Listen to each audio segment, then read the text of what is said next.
क्षेत्र। आपका देखिए उत्तर का जो मैदान है वह पंजाब से लेकर शुरू होता है। कहाँ से? पंजाब से शुरू होता है। पंजाब का क्षेत्र, ये बांग्लादेश भी उसी में है। इस तरह से ये क्या हिस्सा है आपका?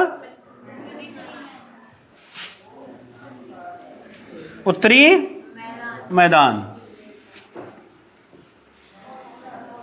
ये क्षेत्र क्या है? उत्तरी मैदान है। कहां से लेकर के है? ये पंजाब से शुरू होता है। कहां से?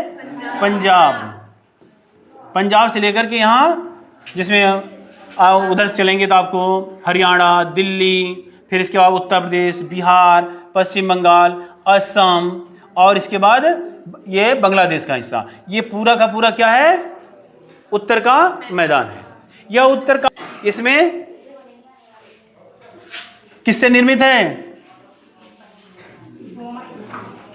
नदियों द्वारा बहाकर लाई गई मिट्टी से इस उत्तर के मैदान का निर्माण, जैसे गंगा, यमुना और जो आपकी गंडक, बूढ़ी गंडक, ये सब सारी नदियां हैं।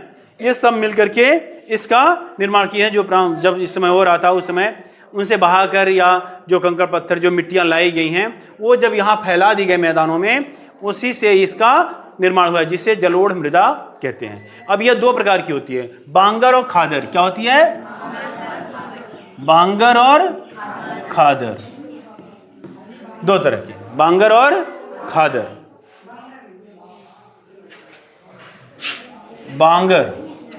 बांगर और खादर। बांगर वो भूमि है जहां पर हर वर्ष बाढ़ का पानी नहीं पहुंचता, अर्थात जो ऊंचे स्थान हैं थोड़े थोड़े, वहां हर वर्ष बाढ़ का पानी नहीं पहुंचता, तो क्या हो गया? वो स्थान बांगर हो गया। और जहां नदियों द्वारा प्रतिवर्ष बाढ़ का पानी पहुंचता है, उस स्थान को क्या कहते हैं? खादर कहते हैं। जहां हर वर्ष नदियों के बाढ़ का पानी पहुंचता, अर्थात वो निचला हिस्सा होगा, तो उसे क्या कहेंगे? खादर कहेंगे। अब एक चीज और देखना, जो शिवालिक श्रेणी के बाद हम आप लोग पढ़ा रहे थे, तो आप उसके नीचे आप देखेंगे, जब और शिवालिक श्रेणी से उत्तर में आएंगे तो भाबर प्रदेश पड़ता है। क्या पड़ता है? भाबर, भूल गए थे इसको। भाबर प्रदेश ये क्या होता है? नदियों द्वारा जब शुरुआत में बहा करके बड़े बड़े कंकड़ पत्थर ले आए गए, तो ऊपर से तो बहुत तेजी से गिरे आ गए, लेकिन जब मैदानी क्षेत्रों में पहुंचे तो ये पानी द्वारा बह नहीं पाया, तो धीरे धीरे ये सब यहाँ क्या हो गए? एकत्रित हो गए। क्या हो गए? एकत्रित हो गए। यहाँ पर इन सब स्थानों पर एकत्रित हो गया। तो ये 10 किलोमीटर की चौड़ाई में यहाँ पर क्या हुआ? वो कंकड़ पत्थर एकत्रित हुए, तो वो धीरे धीरे ऊंचा हो गया। उसी स्थान को क्या कहते हैं? भाबर कहते हैं। अब यहाँ पर नदियां हिमालय से तो आती हैं, लेकिन जैसे यहाँ पहुंचती हैं तो भाबर में बड़े बड़े पत्थर हैं, कंकड़ पत्थर हैं, वो जब एक दूसरे पर एकत्रित होंगे तो उसमें छिद्र रह जाएगा कि नहीं? छिद्र हो जाने के कारण नदियां आकर के इस भाबर प्रदेश में गायब हो जाती हैं, क्योंकि उसका पानी सब नीचे से निकल जाता है और इन मैदानी क्षेत्रों में फिर से आकर जो तराई क्षेत्र है, कौन सा?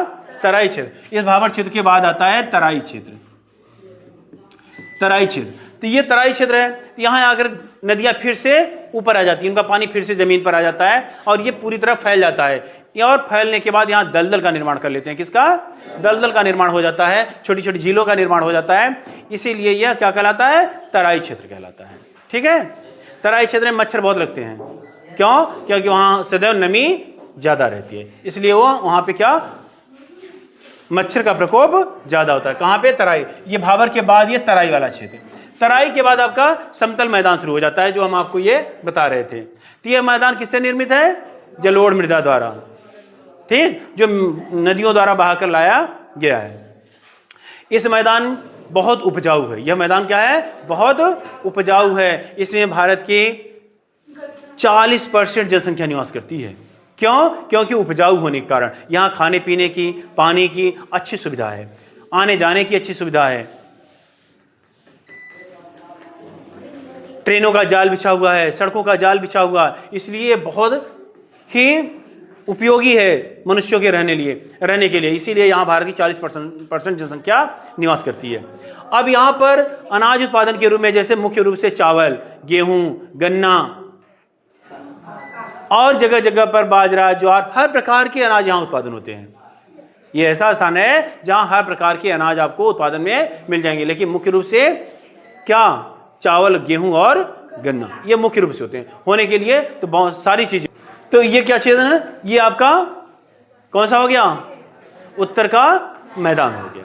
अब ये उत्तर के मैदान में कई सारी नदियां हैं, जब नदियां पढ़ाएंगे तब बताएंगे कौन सी नदियां निकली है, कौन किसकी शाखाएं हैं, उस समय बताएंगे। तो आप अभी ये समझिए कि यहाँ पर अनाज अच्छा उत्पादन होता है, हर प्रकार का अनाज होता है, और यहाँ पर पेड़ पौधे होते हैं, लेकिन वो पेड़ पौधे घने नहीं होते, विरल होते हैं, दूर दूर होते हैं, जिसे पर्णपाती वन कहते हैं। मानसूनी पर्णपाती वन, कौन सा, पर्णपाती। यहाँ पे तरह तरह की जैसे बड़े वृक्ष पाए जाते हैं, जैसे महुआ हुआ और नीम, सागौन, और ये आपके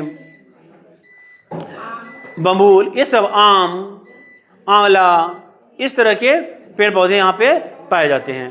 पीपल, बरगद, ये सब सारे वृक्ष जो पर्णपाती वृक्ष है, जिनका क्या पत्ते गिर जाते हैं गर्मियों की शुरुआत में। इस प्रकार के यहाँ पर वन भी पाए जाते हैं आपके मैदानी क्षेत्रों में, लेकिन दूर दूर पाए जाते हैं, घने नहीं पाए जाते हैं। मानसूनी वर्षा होती है यहाँ, मानसूनी वर्षा जो इस समय चल रही है बरसात के महीने में, इस प्रकार की वर्षा होती है। और यह वर्षा पश्चिमी में यहाँ 50 से 100 सेंटीमीटर से लेकर के इधर आते आते वह 300 सेंटीमीटर हो जाती है। मध्य में 150 सेंटीमीटर के आसपास वर्षा होती है। तो वर्षा भी इधर पर्याप्त हो जाती है, जिसके ऊपर हमारी कृषि निर्भर है।